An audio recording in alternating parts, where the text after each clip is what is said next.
Hello, welcome to yet another edition of the program Nigerian Now, where we will be looking at various policies or we will be looking at the politics of the country. I am Stella Elisha Dasham. We are live on Facebook. You can follow us live there. Drop your comment or your contribution on any of the story that we will be talking about this afternoon. And I will be doing this alongside Rachel Tanzi. Good afternoon, Rachel. Afternoon, Sally. All right, just to set the ball rolling, we have quite a number of issues on our table, and we'd love to see if we can touch one or two of them and then see how we can actually progress as the time goes on. Now, it's no longer news training the issue of the record of our beloved President Bola Ahmed Tinubu. We will recall that before the election, there were a number of things that were being stated as a criteria for somebody to qualify to be the president. And I would like us to first and foremost look at Section 131 of the Constitution of Federal Republic of Nigeria that actually stated what qualifies you to be the president of our beloved country, Nigeria.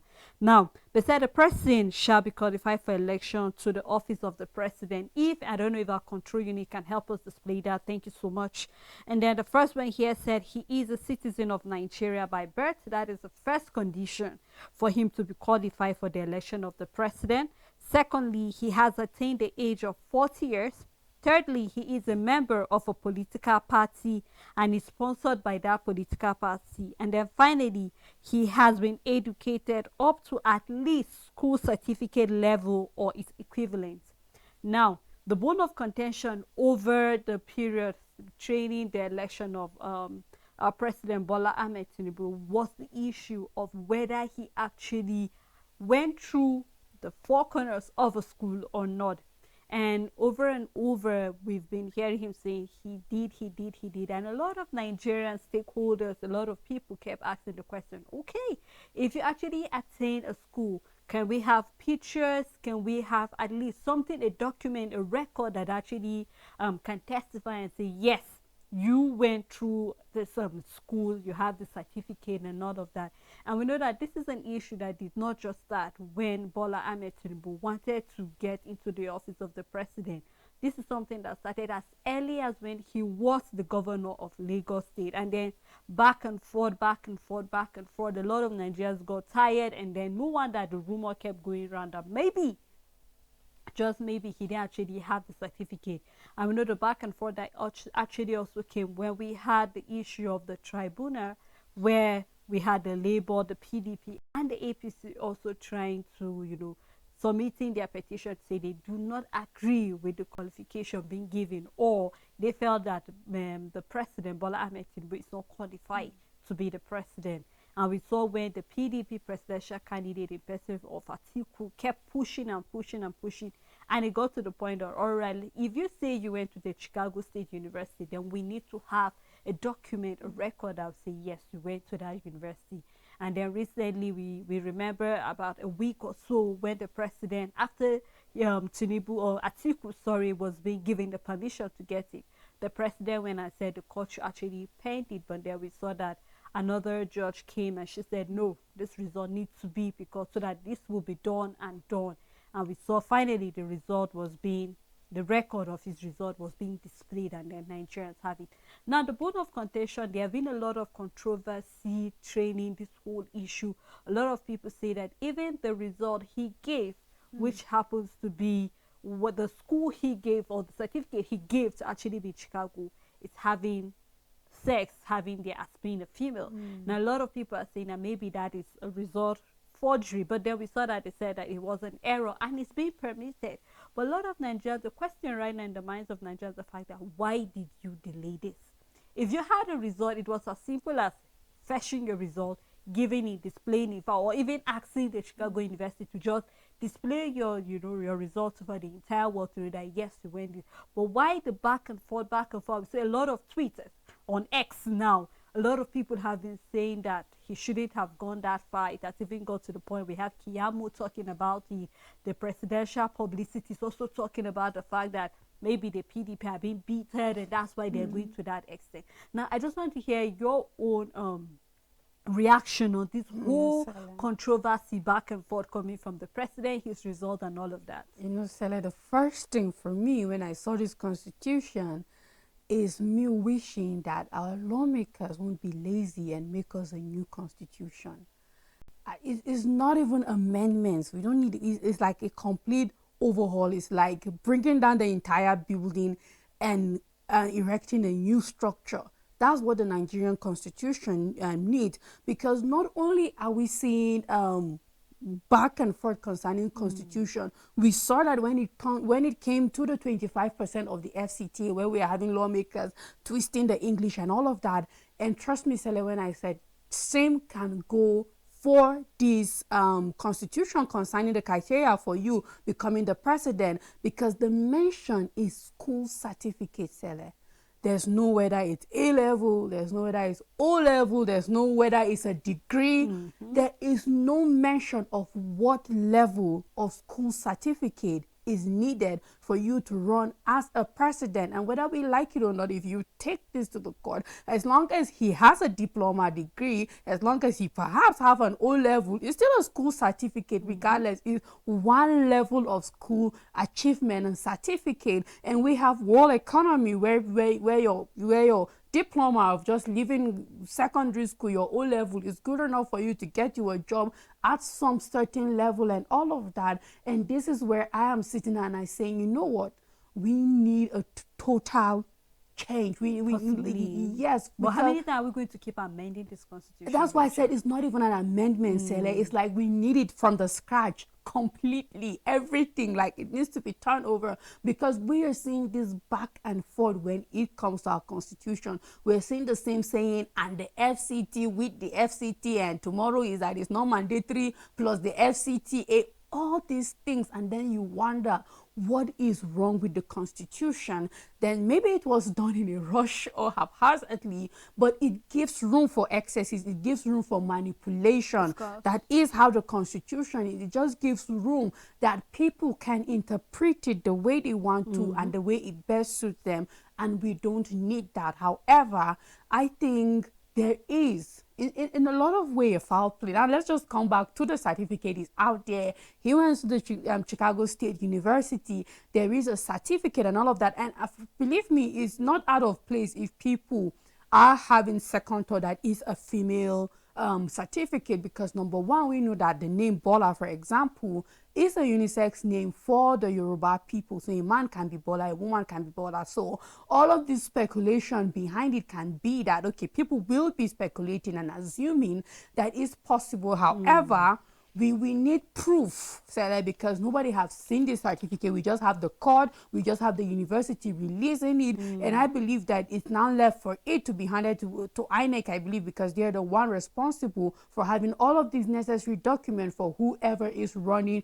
for for presidency, for that political office and all of that. And then of course it needs to be tendered to the court here, because this was coming from the opposition party. Atiku kept on moving for it, that is the PDP, and therefore they need to see it. They also have to go through with their own lawyers. They have to see it also. Every other party that gave a petition, that they need to see the certificate that the president actually have a school certificate, need to see it. And until they see it and they affirm that truly it is a legit certificate belonging to him and not a woman, then we can move on from there. But Sele, what is the beating around the bush about the certificate? It doesn't make sense. If I have a qualification, I have it. Nothing can take that away from me in my sleep. If you wake me up, where is your certificate? Be it the soft copy, be it the hard copy. If it's missing, you can go to court. If it's missing, you go, you sign your affidavit. I mean, it's Chicago State University. It is not Moon University. You don't need a whole space mission for you to go and get it. It's Chicago, and we've seen you traveling out of the country. It's a stone throw, as far as I'm concerned, to the resources that the president have to go and get that certificate, even if you have to. So I mean, yes, it just gives room for people to think and say, what is it? It feels like there was time being bought for whatever manipulation that could happen to the certificate, because the whole back and forth was so unnecessary and wasn't needed. And I'm looking forward to a government, because we are now in the hand in an administration run by Bola Ahmed Tinubu, and we don't need a government that goes around everything. We are in a crucial time in Nigeria. It's like now and move, like head on. You take on things, and we are seeing the same attitude, the same beating around the bush when it comes to every other thing in the country. Palliative just keep going around the circle, and nothing has been done concerning it. And I believe that if you're not careful, this will be the pattern of not going straight forward and dealing with situation, because we should move past whether our president have a certificate by now. We should be up to other things. We should be up to more serious things by now, because you have been inaugurated as the president. The tribunal has made you the president. If the other parties are having issues concerning it, trying to appeal, then to make this process quick, there was no need going around, because there are more issues that you need to face and tackle as the president. So I just hope that this is not the pattern of this administration, where we keep seeing not taking being straightforward, exactly, just beating around the bush. I just hope it's not Rachel, the pattern. if you ask my opinion about this, these issues are supposed to be before the election, of course, not after the election. So course. It looked more like possibility that maybe INEC did not do all the assignment they were supposed to do, because if the question right now is that the certificate being given to INEC is different from the certificate being presented right now, a lot of people are actually having a question: why should a different certificate be given to INEC, and right now a different certificate is coming? Secondly, why was there no clarity about all of this thing? Why was it more like it was just like you keep saying, we were just moving in circles and then not being? And then are we trying to say the administration is not being transparent enough for Nigerians? Because just like you said, if you actually went to school, there was no point around beating. In fact, if your certificate is this, is all for it to tell the school to send your transcript. Exactly, and then we know that you went there, because certificate is one. Even though right now we've seen that if you come back to Nigerian schools here, when you go to get your certificate, you're being asked to either maybe photocopy it, or they just have an evidence that at one point or the other you went through this institution, and then there is an evidence to show that. So just like we are saying, and just like you rightly say, the fact that we want to see an administration that is being clear, we want to see an administration that is being transparent, and then also an administration that stands by integrity, by whatsoever means, that tomorrow will not hear question. Because right now it's not just about us in Nigeria, but then we're talking about other nations. There was a time, this is not the first time, I mean, when Barack Obama wanted running for the presidency, a lot of questions came out whether he was a citizen of US or not, whether, but it didn't take him long. He presented the evidence. Exactly. I mean, I was at school here, I have all that it takes to actually run for that. And, you know, the past week, all that. So why are we now having this back and forth when it comes out? So just like we say, we look forward to an administration where every agency, everybody does his or her assignment. When we see that being done, we'll not be coming back to things that we are supposed to have talked about before the election, not after the election. Well, we look forward to a more better, you know, civilized, better way of running things. And then right now elections are coming in other 3 states. So we hope that it's not after the election we start hearing whether the people running for the governorship actually have a certificate or not. We hope that the INEC have done their assignment on that, and then come November 11, we'll see all of the indigents of these various things going up to actually line up. Now, talking about the cutting down the cost of governance and also making sure that things are running out, we will record that sometime in August, the president submitted names of nominees that he hoped to actually help him run his cabinet. We had about 45 of them, even though there were some that did not qualify based on some security things or the other, one of which is El-Rufai, the former governor of Kaduna State. And then we also had others that were not really qualified because of one thing or the other. And then recently, the president have written a letter to the Senate president seeking for confirmation of 3 fresh presidential nominees. Namely, we have that of we have Balarabe Lawan from Kaduna State, who is replacing El-Rufai.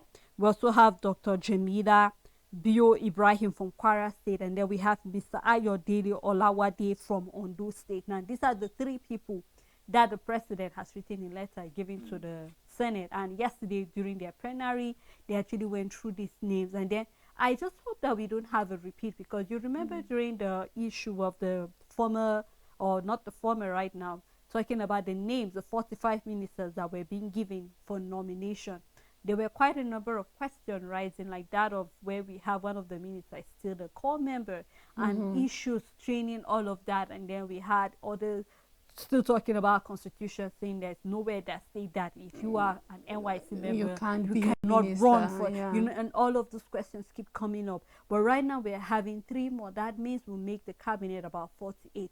Now, in a time where we're having mergings of MDAs, in a time where just recently, after our 63rd independence, we celebrated Loki, in a time where a lot of people are being laid off of their job. Why? Because we do not have the money. In a time where 2024 budget is coming and then we are running on deficit. In a time where our debt profile keeps going high and high. In a time where our naira compared to the dollar, you cannot even go there. And then here we're having three more nominees. Of course, we know that every geopolitical zone is supposed to be represented in the cabinet, because you cannot take another and leave another part. Everybody's supposed to be represented. But then somehow a lot of people will be asking the question, 48 ministers to actually run. What are we hoping to do? Can't we just have a particular ministry being merged together so we have one minister, while we having these numbers keep coming up, and then very soon we'll be having them being nominated? So all of these are questions, Richard, that Nigerians need answers. So my head is just spinning around this whole of this whole Yes, thing, and I'm hoping for proper answers eventually. I mean, the more we see the kinds of decisions that our government is taking, it is enough to make your head spin, Sele, because you're just trying to make sense of it. Like, what is the government thinking, and how are they planning to go about it? It's funny in a lot of ways, but then it's a serious thing, because this is serious business. It doesn't feel like whatsoever in any way that they are trying to cut down the cost of governance, because merging MDAs is a different ball game completely. It doesn't take away that other MDA. It's just giving it an umbrella where two can exist under. So there's still those separate functions. Perhaps maybe there won't be two directors in those different MDAs and all of that, but they still serve their different capacity. They're just being merged and all of that. And even with that, Sele, it is risky in a lot of ways to merge MDAs, because there is so much work that needs to be done in Nigeria. But I mean, that's another topic for on its own concerning merging these MDAs. But then let's talk about creating more ministerial offices. And we know that resources have to go into this office, because that's the only way it can function. That's the only way it can work. It has to be funded for it to be a ministry. It has to be funded to have the minister running and doing, because I believe that every ministry targets different areas and the needs of the country. However, if you look at the past ministerial list, nominees and the offices that have been filled in, every major sector has been represented. Everything that Nigeria needs, everything, health, security, we have agriculture, we have solid minerals, we have I think these are the very, very key major, yes, exactly, and others ministry under like Minister of Defense of State and all of that, solid at the state ministry for the state level, the person heading it and all of that. When you see it, you see that a lot, but then it feels like the government is trying to, there's so much politics in it, because I mean, it's like, okay, El-Rufai didn't qualify for Kaduna State, and then now there has to be someone from Kaduna State to fill in his position, and for all the others that are coming from every other state. So for the ministerial positions, it almost feels like politics more in play than the need for these ministers and the office. And then there is no cutting down of cost of governance when we decide to act like this, because we will continue to have a deficit. In fact, even without creating more ministerial offices, Sele, we will run on deficit in this country as it is now. And then now that we are having more, it means the government has to carve out funding by all means, by any way, for these offices that have been created. And of course, Sele, I'm just hoping it's not the same bow and go, because it feels like if you're automatically being nominated by the president, it's like you have already passed. That's already the pass for you, except for the few that will look into the few scapegoats, let me say it that way, that didn't pass, but everybody was just bow and go, and that has been the norm, like when it comes to ministerial screening. And I'm not going to expect anything more or less than that. It's just going to be the same process, because we have the same lawmakers, we have the same people there, and it's going to be the same thing. But then we are in the position that we just have to keep watching and seeing what this administration have. It's almost like it's still a baby administration, and we're in a position that we can't truly say much about it. It's like we've not given them enough grace to see how things will unfold. At the same time, they've done so much, Sele, so much that it feels like they've been here for more than 10 years. Of course, because while you were talking, I was just trying to make sense out of this whole thing. Is it the more the ministers, the more the work? Because I don't believe that more ministries, because you begin to ask yourself, like 8 years back, 12 years back, how were all of these things working without us having more ministries? Yes. Just like you rightly stated, the MDA is a different ball game altogether. We will talk about it some other time when we actually have the opportunity to do that. But then looking at the fact that, just like you mentioned, there are a lot of things to be done now with all of these ministries. We've seen that the Ministry of Humanitarian Affairs has get the ball rolling. If I saw on some of the palliative that will be giving, talking about the Yaloja's money, talking about the fact that about 15 million house will be getting 75,000 naira. And then it seems to be like we have a lot of policy, but then how do we hope to implement that? How do we hope to keep this running eventually? So right now we cannot say much about the fact that yes, we have 3 more, so we are hoping to see when they will be screened, and we hope that they pass the test. But I hope that before the screening we'll not hear things that will not actually make sense, but we'll actually hear what they hope to do eventually when they get into power. One thing the president said, which I love, was the fact that he told every minister, you are the ministry, or you are a minister for the Federal Republic of Nigeria, not a minister for your tribe, not a minister for your state, not a minister for your religion. You are a minister for the entire. So when you're being given a responsibility, you carry it to the latter. So I hope, I'm just hoping, even though I was hoping that the remaining 3 will be women, because we've seen over the years women are not much even in the ministry. But there, regardless of which gender emerges, it is important that we see the work being done. So right now our fingers are crossed. We're looking forward to when Senate will screen them, and we hope that they have passed every test. We hope that their capability will show, their credibility will show, and above all, what we keep saying about integrity, which is key. We do not want to stand out as a shame to the entire nation eventually, and then we are being laughed and we look like caricature to them. But we hope that where we are having these ministers eventually getting into work, we hope that they will get the work done eventually. It's not about, just like we said, we are not cutting costs of governance eventually, none of this, but let us hope that when money is being key into your ministry, you will double it, you will triple it eventually. Let us see something coming from your ministry, not a ministry that will be dormant without anything functioning. So right now, I think that is how far we can go on this program, Rachel. Thank you so much for always doing this with me. And thank you so much to our viewers for keeping a date with us on the program Nigerian Now. Until we come you again tomorrow, do have a blessed day ahead.